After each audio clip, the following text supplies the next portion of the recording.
Porque como não existe dualidade entre corpo e mente, nós somos um, em termos de movimento, né, físico, para o bem-estar de um ser humano, o esporte ele tem importância. É fundamental. Esporte é união. Uhum, Esporte é integralidade. Esporte é contato, sim. né? Humanidade, respeito, excelência, amizade, valores que estão intrínsecos ao ser humano. Não existem sociedades que não são competitivas. Sempre existem competições, sejam elas explícitas ou mais silenciosas. Mas estamos imersos em um universo onde a competição ela é preponderante. Mas é preciso, a psicologia do esporte tem essa mensagem, ensinar as pessoas que elas podem competir com a humanidade. Competitividade com a humanidade. Isso. Professora Kátia Rubio, que é um ser humano extremamente inspirador, uma das principais autoras da psicologia do esporte no Brasil, já tive o prazer de conhecê-la pessoalmente, inclusive minhas reverências aqui à grande mestre. Ela disse que a principal missão da psicologia do esporte é ensinar o atleta que ele é humano. Mas na prática? Na prática existe uma pressão muito grande de entrechoques externos que deixam o atleta num nível, muitas vezes, de esgotamento mental. Sim, sim. Eu costumo participar de algumas palestras e a primeira indagação que eu falo, em algumas circunstâncias, é: imaginem que vocês estão em casa, que vocês não puderam acompanhar a competição do filho de vocês, do adolescente, enfim. Aí a pessoa vai, claro que você fica naquela, e aí, como é que vai ser, né? Um misto de sensações, um mix de questionamentos. Aí você está lá nas suas atividades cotidianas, a pessoa chega, abre a porta, a criança, o adolescente abre a porta. Qual é a primeira pergunta? Como foi? Ganhou. Ganhou. Ganhou. Cadê a medalha? Traga a medalha. Ganhou? Cadê a medalha? Sim, sim. A pergunta norteadora é como é que você está sentindo. Qual foi a sua sensação? Qual foi a sua experiência? Herói é quem se vence. Sim.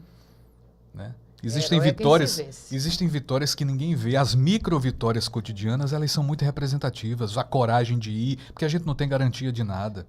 Recomeçar depois de uma derrota retumbante, que pode ser ressignificada. Sim. Então o esporte nos ensina muito esses valores e reforça esses valores, porque é preciso compreender de forma macro que o pódio só cabe 3 pessoas. E as outras? Elas são perdedoras? É numa perspectiva reducionista? São momentos.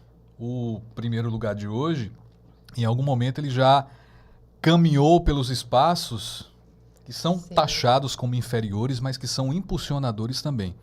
Tem que começar de algum lugar, a trend do momento, né? Tem. Primeiro você começa, depois você melhora. Primeiro a gente começa, depois a gente recomeça. Isso. Mas, Pedro, na tua experiência, tanto na parte, né, hoje como psicólogo clínico, mas a sua experiência como jornalista de esporte, você hoje tem uma leitura do quanto as emoções...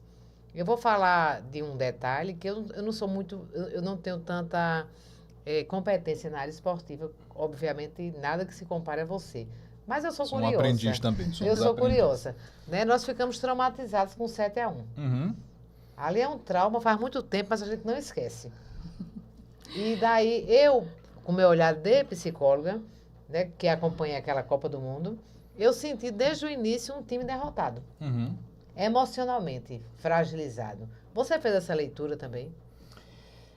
Eu acho assim que um resultado não define historicidades, histórias de vida. Esporte tem um componente no esporte chamado aleatoriedade. Claro, o componente emocional faz parte também, mas uma soma de fatores, tudo isso está implícito, né? Uma Copa do Mundo em casa, uma É uma pressão pressão gigante, né? mundial, uma pressão adoecedora em vários sentidos. Aí entram as emoções. As emoções e naquele jogo especificamente, todos nós lembramos, né, com muita vivacidade. Traumatizado. Foram vários gols simultaneamente, a replay não é outro gol, é replay não é outro gol. nossa. Aquilo desnorteia todo mundo, sim, né? sim. A perda de referência emotiva e de senso de pertencimento, né? Sim, Houve, na verdade, um grande apagão, um blackout.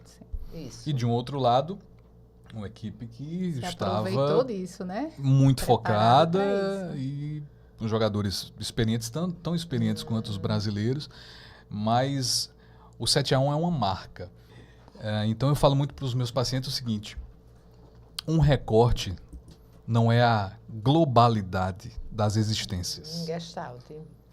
Gestalt. Eu amo o humanismo, né? Sou apaixonado por humanismo. A abordagem centrada na pessoa é o meu referencial teórico, mas sou um grande fã também da Gestalt, de Frankl, da logoterapia e de abordagens. E não existe uma abordagem hegemônica do que a outra na psicologia. Não. O que existem são formas de ver o ser humano, Isso. de compreender o ser humano, né?